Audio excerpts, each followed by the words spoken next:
Hi folks, it's your old buddy Luke Clayton and welcome to our outdoor show for this week. I'm out here at my cabin, which I do visit with you a lot from this cabin here, and Jeff is up at his Bucking Bass Ranch. So we're kind of double teaming this week to bring our show to you. It's going to be an interesting show, I think. Jeff is going to set up a hog trap here in a little bit. You'll be able to see it. It's a little 53-pound stock aluminum hog trap that I've had for, gosh, 10 years. I probably trap 25, 30 hogs, one at a time. It's not made for hog eradication, but Jeff's going to be with us in a little bit setting this trap up on the ranch. I'm going to join him tomorrow. Hopefully we'll have some fresh pork down there. But then we're going to have a little segment. I'm going to show you about using a flint and steel for starting a fire. Something that probably I think everybody needs to know how to do. And it doesn't hurt to have one in your pack, a flint and steel. You can start a fire just about anywhere with a little bit of information using a flint and steel. This cast iron, you hear me talking about cooking with cast iron a lot. And I thought I'd show you a couple of implements, cooking implements, that I think you need. You have to have. Now this is a Dutch kettle, folks. It's a number 10 Dutch kettle. I'm going to talk about the care of Dutch kettles a little bit too, but you've seen me cooking on this quite a bit. Has the legs on it, you know, that way you can put the coals underneath it. But a number 10 Dutch kettle, and the only kind of Dutch kettle I like is a useful one with a recessed lid. So you can see this thing has a recessed lid to put the coals on it. You can see the old ashes from the coals that I had here on this one. So a Dutch kettle like this will bake biscuits, it'll make stew, it'll cook quail. You know, you can use it for a million different applications, and you can use it at camp with either charcoal briquettes or embers from the campfire, either one. So an outdoor person needs a Dutch kettle. Gotta have it. Essential gear, if you will. Here's something else that I have carried around for many, many years. It's actually made by Lodge. You would not believe the meals that I've cooked in this old skillet right here. Yeah, it's Lodge. Probably had it, I don't know how long. It's a deep skillet, cast iron, with a good heavy lid on it. You can take this skillet, folks, with this lid, and you can tenderize a water buffalo, I guess. I mean, for slow cooking, you can't beat it. So a good Dutch kettle, you know, with a recessed lid for cooking with fire. This I use over a propane burners or whatever, you know, my skillet, or for frying breakfast, you know, whatever. It's got a lot of uses, and you can tell it's been used a lot too. Now, let's talk about cleaning cast iron. If you read any manuals on cast iron, they're going to tell you, do not put water on cast iron. Well, malarkey. To be frank with you, I've used water. Okay, say for instance, we've cooked a blackberry cobbler in this. We got a little bit too much crust on the bottom that's stuck to the bottom. You're going to have to put soap and warm water in it and let it set. It doesn't rust the inside like some people might have you think. Yeah, granted, if you left it out there a month, it probably would. Put the water, put the soap in it, let it set. Let that soap do its magic, and the next day take a brush, scrub it all out, wash it out good, but do this. Take a little cooking oil on a paper towel, wipe the inside with it. It'll lubricate it, you know, and keep it from rusting. Of course, the old skillet here, you don't really, if you're frying something in it, just clean it up good and just make sure it's a little oil, a little coat of oil, cooking oil on these things. So hopefully that'll help you a little bit. We'll get with Jeff now on our trap setting. No telling what old Jeff's going to expose you to down at the Buck and Bass Ranch. He's always into something interesting down there. But the trapping part will be good. And then our fire starting thing, I think you'll enjoy that. So welcome to our show. There's one other thing that I would like to show you that I use a lot cooking outdoors. It's a little oven. And I think we'll go out here in my little building. I'm going to show you a picture of it. And you bake, if you don't want to use the rustic way to cook the stuff, this oven is propane and you can bake biscuits on it, bake cobblers in it or whatever. So I'm going to give you a look at that. Then we'll head down to the Buck and Bass Ranch and join Jeff. How about it? Folks, as an old outdoors writer, I have used lots of products. Smoking Tex electric smokers. The best smokers that you can find. This is Diz and this is Scott, my buddies. Diz, tell them how they can learn more about Smoking Tex. Yeah, obviously the #1 source of information is going to be our website. It's got hundreds of recipes, it's got helpful guides, it's got all of our models and our accessories listed there. Of course, we have a phone number, 888-922-1511, and we'll actually answer our own phones. That's true. And Diz, the main thing, the easy way, smokingtex.com. You can learn all about it. Correct. And of course, we're on all the social media, Instagram, Facebook, etc. So take a look at us whenever you can, and whatever social media you'd like, and we look forward to working with you. Well, friends, I want to show you what I use for night hunting. This is the Wraith by Sightmark.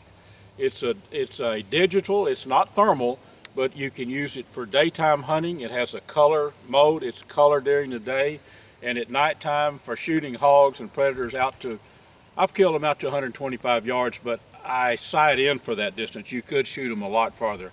Go online to learn more about the Wraith.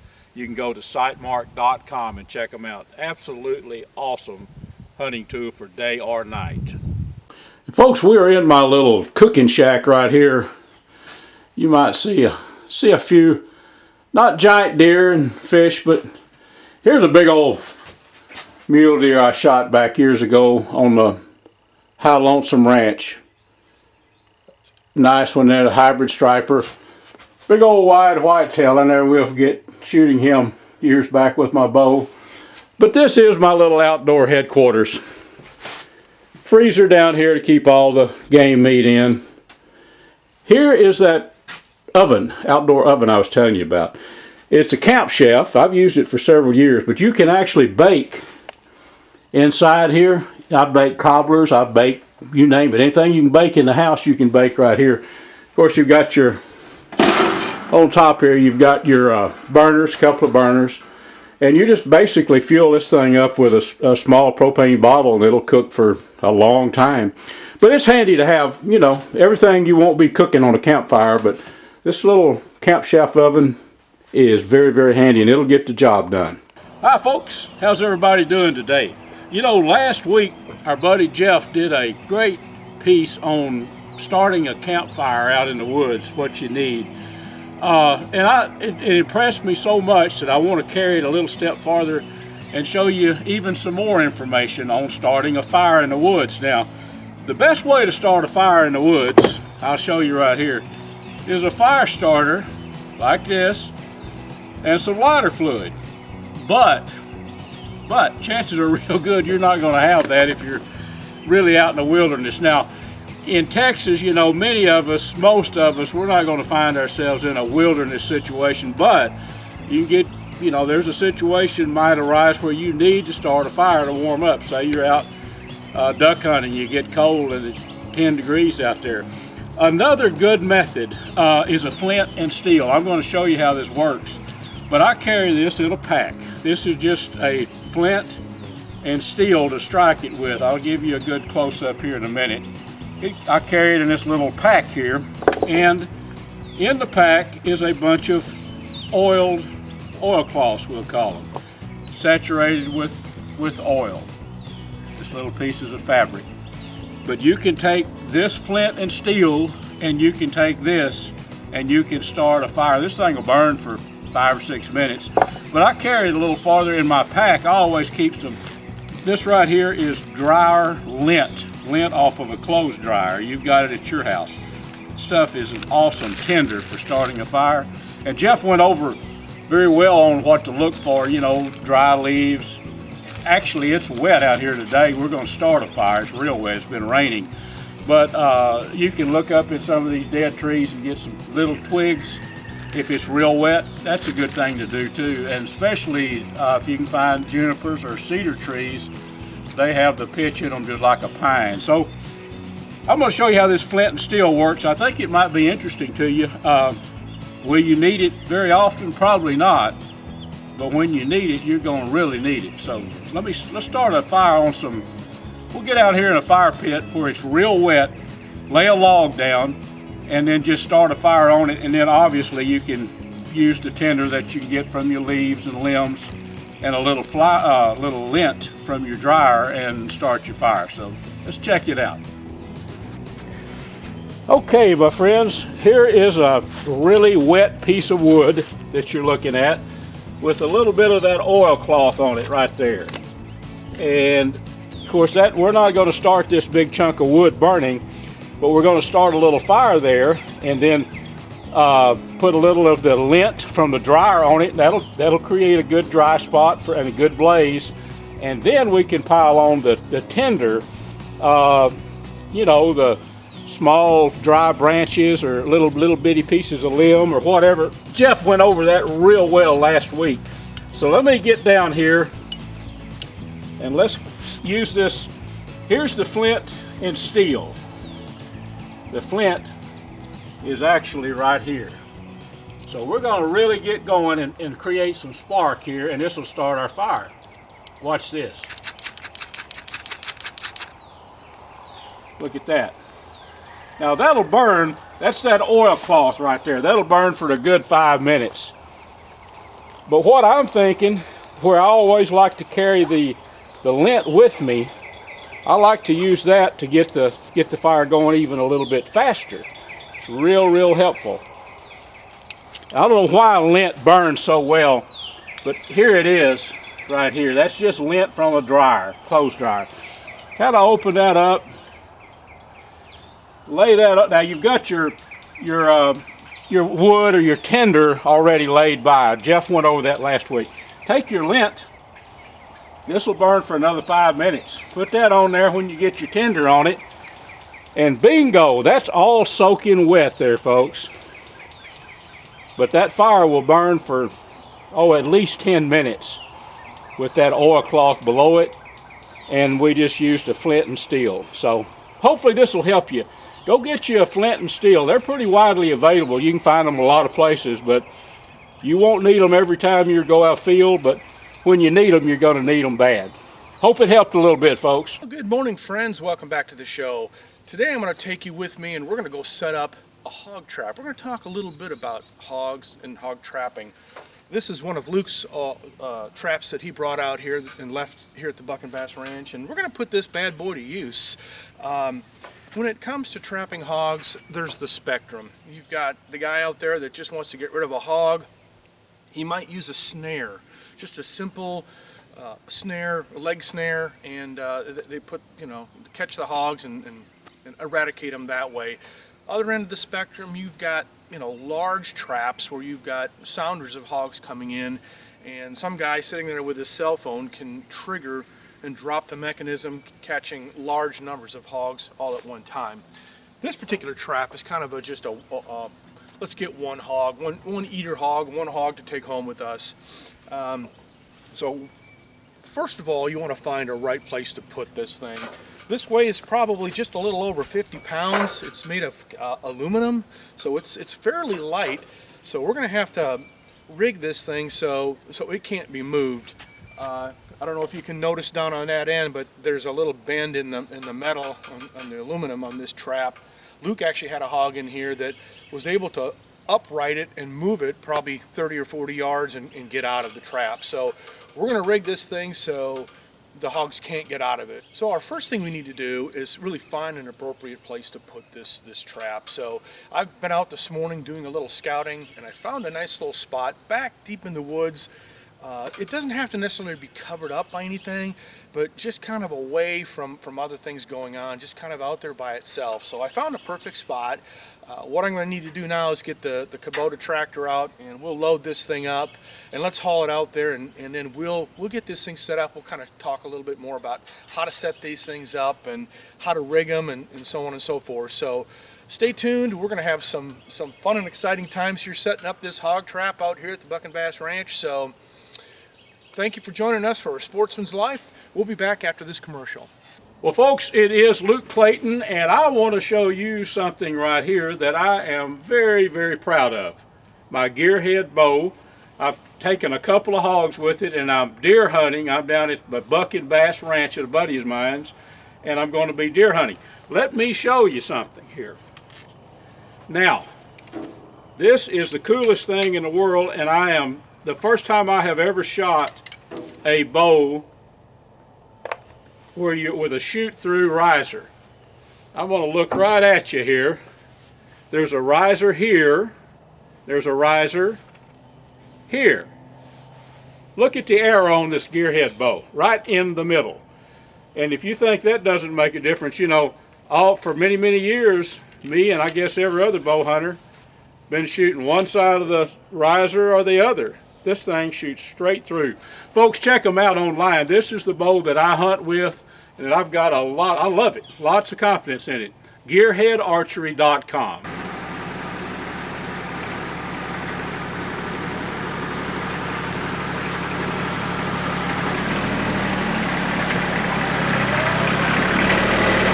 Okay, friends, we have successfully carted this hog trap down to a spot that we're going to set it up. So, as you can see here, it's just deep, a dense spot back in the woods here that those hogs will feel comfortable with. They roam through these parts of the woods back in here, and I don't have any blinds or anything back in this area, so it's just kind of a quiet spot. So that's where we're going to set this guy up. And so let me get it off the tractor. I'm going to kind of move it into position, and then let's talk a little bit more about, you know, using these traps to catch hogs. I know Luke has told me that when he used this, I think he's caught 40, 50 hogs in this trap alone. So these things are great if you just want to take, like I said, a meat hog home or something. So we'll come out for the weekend, you know, maybe Friday night we'll set this thing, and you know, by Sunday we'll likely have one in here that we can take home with us. So all right, I'm going to get this thing off. We're going to move it over there, and we'll continue talking a little bit more about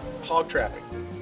Okay, folks, I have brought the trap into the woods here, and the reason why I chose this spot is for a couple reasons. One, it's very flat ground, and you need flat ground where you put this. You don't want any hills where they can get their nose underneath the corner of that and try to get themselves out. Fairly flat ground, number one. Number two, two trees that are just about the width, a little greater than the width of that hog trap. In this particular case, we got one behind us too, which is perfect, because we'll pull this thing in here, and you were probably wondering why I had a log with me on the tractor when I was bringing it in. That log serves a very important purpose. That log will lay across here and get strapped on these trees so that hog cannot lift up on that trap and get out. So we want to position this thing appropriately, get that log over the top, and secure it very tight, because believe me, these hogs are very strong animals. Again, we showed you earlier this bend in this trap here. Again, this is aluminum, so to have a hog bend this, you know they're a strong animal. So you have to secure these, and you have to secure them very well. So here we go. We're going to pull this into position, and then we're going to start setting this thing up. So hang with me.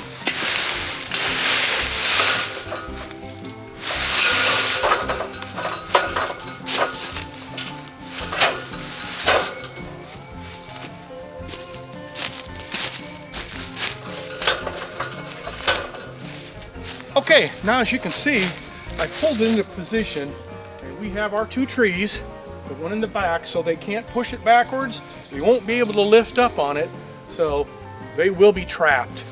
Here's our trap door here. We're going to get this set up in a minute, but first of all, I'm going to get this log, as we were talking about.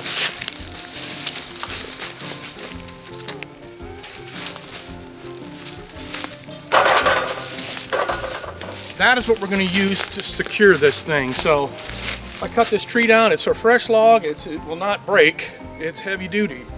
And we're going to strap that baby across here, and you're not going to have any hogs getting out of this thing. So once I get this thing strapped, we'll be back in a minute, and I'm going to show you how to set this thing. We're going to talk a little bit about maybe brushing out the sides a little bit, kind of making it look a little more like a cave or something that they would go into versus a trap. So you want to kind of hide things a little bit. So, all right, we'll be back in a minute. Let me get this thing strapped down, and then we'll catch up with you.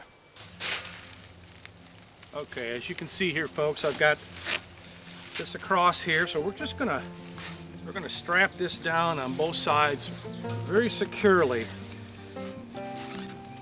So there is no way that these guys can get out of this trap. All right, folks, we're back. We have our log securely fastened to both trees, and the weight of this log alone really puts a lot of pressure on the top of this trap. Now, could they get their nose under the back and push up? Likely. What I'm going to do, I've got to go back and get one more strap, and I'm going to strap the back right to that back tree. That's why it was nice to have that tree behind. Then they can't push up on it, and there's just no way they're getting out of this thing. So the one thing I want to talk a little bit about now is the setting of these traps and how you use these traps. It's a simple slide trap door, and what you do is there's going to be a pin. I've got like a 10-penny nail here that will slide through a little button. I'll get the camera closer here, and it goes right into a little hole on the door, and it holds that door open. So when you got it set up like this, the hogs will go in, and there's some string in the back, and I'm going to show you how that looks in a minute here. And they bump that string, which will pull the nail, and there you go, they're trapped. So let's take a little closer look at that, how we've got this thing set up. Okay, as I was saying, here's the nail I've got, and as you can see right in here, there's a hole in here, that little square there, and when you slide this up, you'll see a hole actually right in, there it is, right in the door. So that will line up with the little hole down there. Now, I've got, what I'm using here, it's really hard to see. I'm gonna kind of get real close, but that is 75-pound braided catfish line, and you virtually can't see it. So, but what we've got going on here, let me get a little closer down into here and I'll show you what we're doing. As you can see here, we've got this tied right in the middle here. There's a string that goes across from here to the other side. You got it attached right here in the middle, and if I pull, you'll see that nail go up and down up there.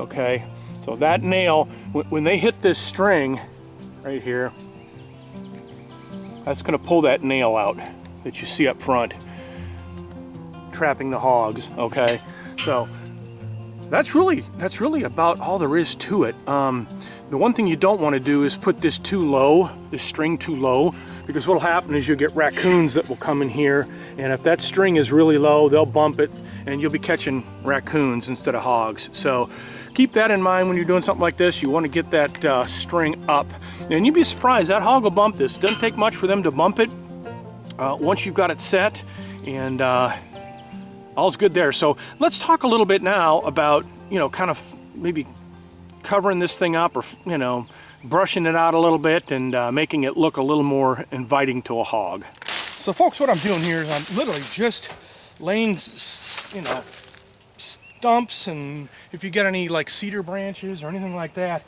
you can lay in here and just kind of lay it all around. Obviously you don't want to put anything in front of the door, but And you don't really want to put anything on top other than this one deal, because you've got your string that goes through here, and you don't want anything to mess with that. So I'm going to just walk around here and I'm going to brush this thing out, and then we'll come back and talk a little bit about baiting it. Hi folks, it's your old buddy Luke Clayton, and this ain't your grandpa's pump-up air gun. This is the Texan, made by Air Force Air Guns, and it's the most powerful production air gun in the world. A few years ago I started shooting these, when they first came out. I actually had a chance to test.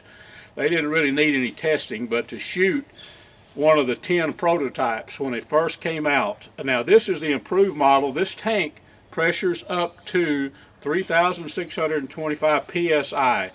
This gun will develop, I believe it's 750 foot-pounds of energy shooting a 520 grain bullet. So this is your big daddy of air guns. If you want to get into hunting or shooting air guns, you know, you don't have to shoot a 520 grain bullet. I shoot a Nielsen specialty ammo bullet that's, I think it's 340 grains. But here you go. Check these out online. You can go to airforceairguns.com and check them out. But this is the one I've hunted with a lot. I've probably killed 30 hogs and a bunch of exotics, and I'm going to get after the deer here in Texas this year with it. airforceairguns.com.